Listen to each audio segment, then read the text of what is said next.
Halo, assalamualaikum. Jumpa lagi di channel aku ya. Pada siang hari ini aku akan ngasih satu kasus. Ada seorang laki-laki datang ke UGD mengeluhkan nyeri perut sebelah kanan bawah. Kemudian itu dirasakan mendadak. Sebelumnya tidak ada keluhan sama sekali, pasien ini sehat-sehat saja. Malam sebelumnya terasa mual, muntah seperti orang sakit mah. Nah, kemudian pada pagi hari ketika dia bangun tidur terasa nyeri di kanan bawah ya, antara umbilikus dengan tulang pinggul. Ayo, kira-kira ini sakit apa? Coba pikirkan sebentar. Oke, sudah ya. Nah, ini aku kasih informasi lagi. Pada saat aku lakukan pemeriksaan fisik, nyeri tekan. Kemudian aku lakukan temperatur, tidak panas.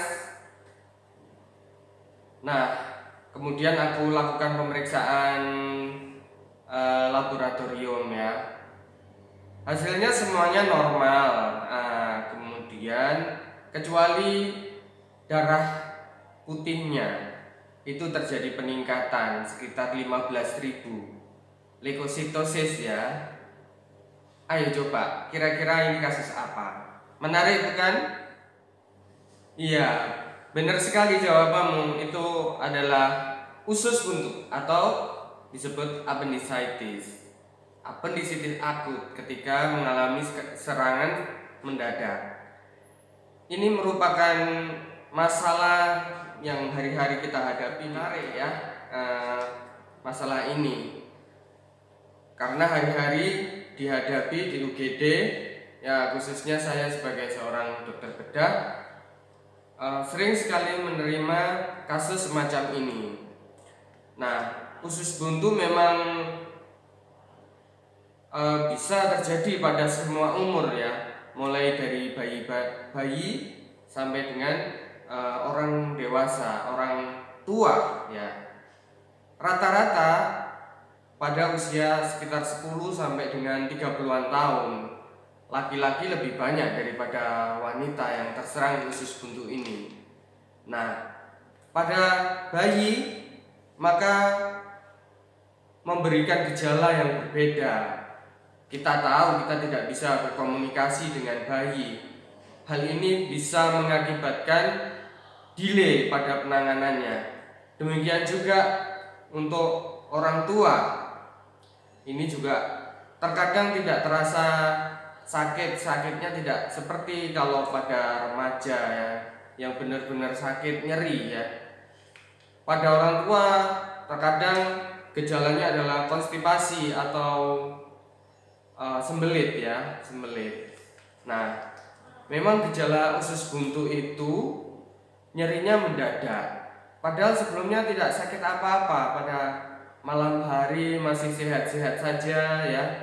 Tapi sebenarnya sudah ada keluhan itu seperti mual, muntah. Kemudian itu mungkin terjadi 2-3 hari yang lalu, seperti orang sakit malah. Nah, kemudian pada pagi hari ketika dia bangun tidur, terasa sangat sakit sekali ya, di bagian kanan bawah. Tidak panas, pasiennya tidak panas, biasanya sekitar 37,6 ya. Kalau panas itu berarti ya sudah terjadi banyak komplikasi ya. Tidak usus buntu akut lagi, tetapi mungkin sudah mengalami pecah, perforasi atau peritonitis generalisata, sudah menginfeksi seluruh rongga perutnya. Nah, kemudian pada wanita hati-hati ya, kalau pada wanita datang dengan anemia atau kurang darah, kita lihat pasiennya pucat, maka itu bukan apendisitis. Hati-hati, harus kita periksa HB-nya dulu dari darah lengkapnya, apakah mengalami anemia atau tidak. Kalau anemia, nah kita lakukan pemeriksaan planotes ya untuk mengetes kehamilannya. Nah kalau ternyata dari kehamilannya itu positif, ya kita harus konsul ke dokter kandungan ya, dokter obstetrik. Itu merupakan kehamilan ektopik terganggu ya. Nah, ini merupakan suatu keadaan yang emergensi karena pasien mengalami perdarahan sedikit demi sedikitnya di dalam perut. Nah, ini memerlukan tindakan yang cepat untuk menghentikan perdarahan itu dengan cara operasi. Nah, kemudian pada anak-anak juga begitu. Terkadang anak-anak tidak bisa mengungkapkan rasa sakitnya ya, hanya mengeluh sakit perut. Itu hati-hati, merupakan salah satu gejala dari usus buntu atau appendicitis. Kemudian pada orang tua karena usia yang sudah lanjut, maka bisa terjadi karsinoma, kan ada kanker usus ya. Hati-hati, itu gejalanya mirip sekali. Misalnya pecahnya dari kanker yang sudah bertahun-tahun ada, kemudian sudah membesar mengalami pecah, itu gejalanya juga hampir mirip. Nah, adanya delay penanganan akan menyebabkan terjadinya angka kematian, mortalitas yang tinggi.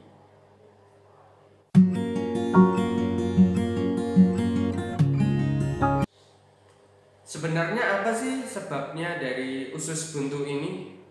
Memang para ahli masih banyak berbeda pendapat. Yang jelas usus buntu itu infeksi.